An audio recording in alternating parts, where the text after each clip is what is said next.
မင်္ဂလာပါခုပြောပြမယ့်အကြောင်းအရာလေးကတော့အိမ်တော်ရေးဖောက်ပြန်မှုတစ်ခုဖြစ်ပါတယ်ဒီအိမ်တော်ရေးဖောက်ပြန်မှုကဘာလဲဆိုရင်တော့မရှိရဲ့ဘဝကနေပြီးတော့ဗောနော်လင်မယားရဲ့မရှိရဲ့ဘဝနဲ့တူတူစူးစမ်းရုန်းကန်ပြီးတော့အောင်မြင်လာတဲ့အချိန်မှာမျိုးသားဖောက်ပြန်တဲ့အကြောင်းပြပြချင်ပါတယ်မရှိရဲ့ဘဝဆိုမှတော့စဉ်းစားကြည့်ပေါ့နော်ငှက်တလဲပြက်တလဲဆိုတာရှိမယ်အစမပြေတဲ့အချိန်မှာသူများစီကနေအကျွေးတွေယူပြီးတော့ဘဝကိုဖြတ်တန်းတာရှိတယ်နော်အိမ်ငားနေရဆိုရင်လည်းအိမ်ငားတဲ့ဘဝနေပြီးတော့အိမ်ငားကမပေးနိုင်တဲ့အခါကျရင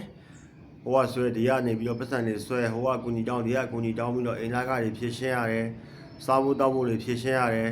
ကလေးတွေကြောင်းစည်းဖြည့်ရှင်းရတယ်ကလေးတွေမဖိုးစည်းဖြည့်ရှင်းရတယ်ပေါ့နော်အဲ့လိုမရှိတဲ့ဘဝနေပြီးတော့မှနှစ်ယောက်တူစိတ်နာကျင်မှုတွေများပြီးတော့စူးစမ်းရုန်းကန်လာတဲ့အချိန်မှာသူတို့ဘဝကအစဉ်ပြေပြည့်စုံလာတဲ့ဘဝကိုရောက်ရှိသွားတာပေါ့နော်ဒါမြင်မြန်ဆန်ဆန်လေးပြောပြပေးရပါအဲ့လိုပြည့်စုံတဲ့ဘဝကိုရောက်ရှိလာတဲ့အခါမှာအမျိုးသားဖြစ်သူကအပေါင်းအသင်းဖြက်လို့ပေါ့နော်အပေါင်းအသင်းဖြက်လို့လူပေါင်းမှားတာလားလူမှားပေါင်းတာလားမသိဘူးပေါ့နော်အမျိုးသားကအပေါင်းအသင်းမှားသွားတယ်အပေါင်းအသင်းမှားသွားတဲ့အခါကျတော့မရောက်တဲ့နေရာတွေရောက်တာပေါ့နော်အပျော်မယ်ရှိတဲ့နေရာကိုရောက်တယ်အပေါင်းအသင်းတွေကလည်းမြောက်ပေးတယ်မြောက်ပေးတဲ့အခါကျတော့မူးတယ်တောက်တယ်တောက်တော့မူးတယ်မူးတဲ့အခါကျတော့မလုတ်တဲ့အမှားတွေလုံးမိသွားတယ်မလုတ်တဲ့မားတွေလုံးမိသွားရဲ့နောက်ွယ်မှာတာယာမှုတွေပါသွားတာပေါ့နော်တာယာမှုတွေပါသွားတယ်တချို့ကကြောက်လည်းမလုတ်တဲ့မားကိုလုတ်တယ်လုတ်ပြီးသွားရင်အိမ်နေရနဲ့ပဲကိုယ့်အိမ်ကိုပြန်လာတယ်အဲ့ဒီဇလန်းကိုတခါတည်းပြီးဖြတ်ခဲ့ကြတဲ့မျိုးသားရှိသလိုမဖြတ်နိုင်မဲနဲ့တာယာမှုကြီးကိုအိမ်ကြီးတည်ဆောင်လာတဲ့သူအပျော်မယ်တွေနဲ့တာယာမှုကြီးကိုရင်ထဲမှာတပွေးတပတ်ကြီးလွတ်မချခဲ့ပဲနဲ့တပွေးတပတ်ကြီးရင်ဝယ်ပိုက်ထားတဲ့မျိုးသားတွေအများကြီးရှိရပါတော့အဲ့လိုတာယာမှုတွေကိုရင်ဝယ်ပိုက်ထားတဲ့အခါကျရင်ဆစ်ဆက်ပြီးတော့ဘာဖြစ်လာမလဲဆိုရင်တော့အိမ်ကဇနီးမယားနဲ့ပြဿနာတွေတက်မယ်ဖောက်ပြန်မှုဇလန်းတွေစမယ်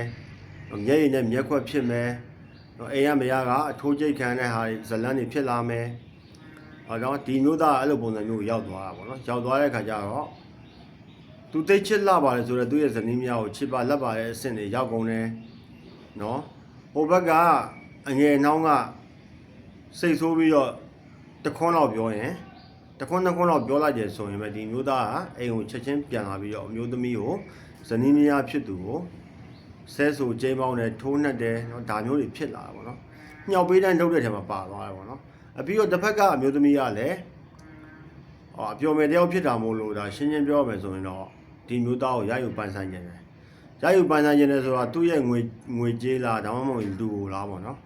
ဘယ်လိုပဲဖြစ်ဖြစ်ရယူပန်းဆိုင်မှုမျိုးကိုလိုချင်တာမို့လို့ဒီမျိုးသားကိုမကောင်းတဲ့ပညာရက်တွေဖြစ်တဲ့ခက်ဆေးသုံးတာတော့နန်းနေတာတော့ပြုတ်လုပ်ထားတာပေါ့နော်ပြုတ်လုပ်ထားတဲ့ခါကျတော့ဒီမျိုးသားကအိမ်ပြန်လာပြီးဆိုရင်အိမ်ရမိသားစုအိမ်ရဇနီးများနဲ့စကားများရင်များရမများရဘူးဆိုရင်ဘယ်သူနဲ့မှစကားမပြောတော့ဘဲနဲ့သူကသူတက်တိစိတ်နေပြီးတော့ငုံငန်ကြီးကိုသူ့ရဲ့မျက်နှာကြီးအဲ့လိုဖြစ်နေတာပေါ့နော်အညနေနေဆောင်ပြီဆိုရင်အပုတ်ချင်ရောက်ပြီဆိုရင်ဒေါသမျက်လုံးတွေနဲ့ဘလူးတကောင်လိုခက်ထန်မှာကြောပြီးတော့ဘုံတိုင်းကျဲတာပေါ့နော်အိမ်ကမင်းမောကိုဘုံတိုင်းကျဲတယ်ပြဿနာရှာတယ်ဒီလိုဖြစ်မျိုးတွေကပြင်လောကကြီးမှာအများကြီးရှိပါတယ်နော်အဲ့တော့ဘယ်လိုပြောချင်လဲဆိုရင်တော့ဒီမျိုးသားကရင်ဝင်တစ်ကိုပြောင်းနေတာပေါ့နော်မိမိရဲ့ရင်ဝင်တွေကနေပြီးတော့ရင်ဝင်တစ်ကိုပြောင်းကျင်နေတာမို့လို့မိမိကိုချင်းချင်းပြဿနာတွေရှာတယ်ကွာရှင်းခွင့်တွေတောင်းတယ်မိမိကိုစိတ်တရားတွေပေးတယ်စိတ်တရားနေရောညရောပေးတယ်စိတ်ဒုက္ခတွေပေးတယ်အဲ့တော့ဘယ်လိုဖြစ်လာလဲဆိုရင်တော့လုပ်ငန်းလုပ်တဲ့နေရာမှာလည်းအဆင်မပြေတော့ဘူးအလုပ်ထဲမှာလည်းစိတ်မပါတော့ဘူးဒီအိမ်တော်ရေးပြဿနာအပူမီးကြီးကအချိန်ပြည့်ကိုလောင်ကျွမ်းနေတာပေါ့နော်မိုးလင်းမိုးချုပ်ညလည်းကောင်းကောင်းအိမ်မရနေ့စဉ်ရက်ဆက်ဒီအိမ်တော်ရေးအပူမီးလောင်ကျွမ်းနေတဲ့အခါကျတော့ဘာဖြစ်လာလဲဆိုရင်လူကကမ္မထမ်းရုပ်ပေါက်လာမယ်ရုပ်ပေါ်ရည်တင်ဖြစ်လာမှာပေါ့နော်စိတ်သက်တွေချုံချုံကြမယ်ဘသူ့ကိုကိုကြီးတောင်းလို့တောင်းအောင်မသိဘူးပေါ့နော်ဒါမျိုးတွေဖြစ်လာတယ်ဒါမျိုးတွေဖြစ်လာတဲ့အခါကျရင်အိမ်တော်ရေးစင်မပြေမှုတွေဖြစ်လာတဲ့အခါကျတော့မိမိကလည်းသူ့ကိုမကွာပေးနိုင်ဘာလို့လဲဆိုတော့သားသမီးတွေမျက်နှာရှိတာကိုသားသမီးတွေမျက်နှာရှိတဲ့အခါကျတော့ကွာရှင်းမပေးနိုင်တစ်ဖက်ရဲ့အမျိုးသမီးရဲ့ငယ်နှောင်းရဲ့လက်ထဲကိုလည်းပါသွားမှလည်းအရန်ကြောက်တယ်အရန်ကြောက်တဲ့အခါကျတော့သိခံပြီးတော့ချော့ပေါင်းလေးပေါင်းနေတဲ့အချိန်မှာသူတနေ့ပြောင်းလဲလာမှာပဲသူစိတ်တွေပြောင်းလဲလာမှာပဲသူအမားကိုသူတိလာမှာပဲဆိုပြီးတော့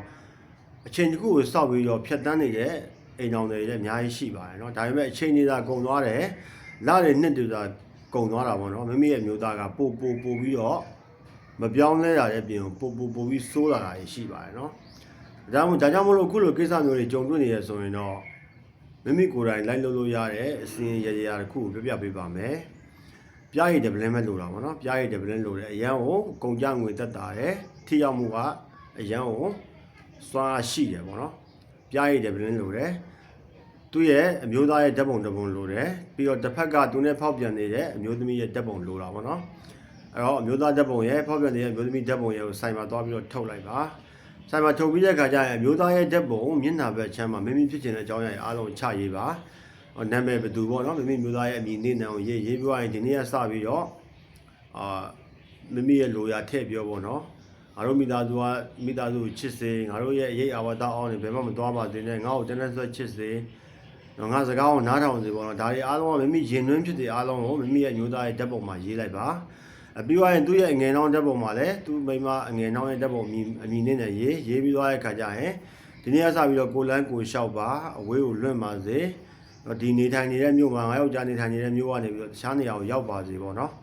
လုံးဝလည်းမပတ်သက်ပါနဲ့ကိုလန်းကိုလျှောက်ပါသူများမိသားစုမဖြစ်စည်းပါနဲ့ဒါတွေအားလုံးကိုအဲ့ဒီကောင်မလေးရဲ့ဓာတ်ပုံမျက်နှာဘက်ချမ်းမှာရေးလိုက်ပါရေးပြီးသွားတဲ့ခါကျရင်သူတို့ဓာတ်ပုံတစ်ခုကိုမျက်နှာချင်းဆိုင်ပြီးတော့အပ်လိုက်ပေါ့နော်မျက်နှာချင်းဆိုင်ပြီးတော့ကတ်လိုက်ပါကတ်ပြီးသွားတဲ့ခါကျရင်အဲ့ဒီဓာတ်ပုံပေါ်ကိုပြားရည်ပလင်းတင်ရမယ်နော်ပြားရည်ပလင်းမှာကြတော့မိမိရဲ့အမည်နဲ့နံကိုရေးရပါမယ်မိမိရဲ့အမည်နဲ့နံကိုရေးပြီးတော့ဒီနေ့ကစပြီးတော့ငါဆန္ဒတွေငါဖြစ်ချင်တာတွေအားလုံး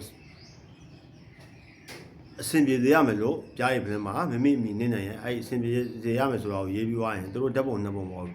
ပြားရည်ပလင်းနဲ့ဖိလိုက်ပါဖိပြီးသွားတဲ့ခါကျရင်ဖျောင်းနိုင်အစိမ်းရောင်တညောင်တိုင်းထုံးပေးရမယ်နော်မိမိမျိုးသားရဲ့မွေးနေ့ကနေစပြီးလောက်ရမယ်နော်မိမိမျိုးသားရဲ့မွေးနေ့ဆိုတာမိမိမျိုးသားကတနင်္ဂနွေဆိုတနင်္ဂနွေရစပါတနင်္လာဆိုတနင်္လာကနေစပါအင်္ဂါဆိုအင်္ဂါနေ့ကနေစပြီးတော့ထုံးပါ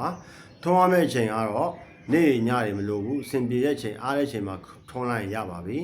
ဘယ်နေ့ထုံးရမလဲဆိုတော့9ရက်တိတိထုံးပေးရပါမယ်9ရက်တိတိထုံးပြီးသွားတဲ့ခါကျရင်9ရက်ပြည့်သွားတဲ့ခါကျရင်ပြားရည်ပလင်းကိုပြားရည်ပလင်းရောဒီအစဉ်ပြုလုပ်ထားတဲ့ပစ္စည်းတွေပေါ့နော်သူတို့ဓာတ်ပုံတွေရောပြားရည်ပလင်းရောအားလုံးကိုတွားပြီးတော့စွန့်ပစ်ပေးရမယ်နော်ဘာမှစွန့်ပစ်ရမလဲဆိုရင်တော့ရေမျောတာလုပ်လို့ရတယ်နော်ချောင်းနေမြောင်းနေမြစ်ကျမှာရေသွားမျောပေးလို့ရတယ်ဒါမှမဟုတ်ရင်ဇေဒီဖျားပထိုးပြက်တစ်ခုမှာတွားပြီးတော့တွားစွန့်ပစ်ထားလို့ရပါတယ်အားလုံးပဲအခုလိုပုံမီတော့ကအိမ်တော်ရေးပုံမီတော့ကတွေကြုံတွေ့နေရတဲ့သူတွေရှိရဆိုရင်လိုက်လုပ်လို့ရပါတယ်အားလုံးပဲအဆင်ပြေကြပါစေ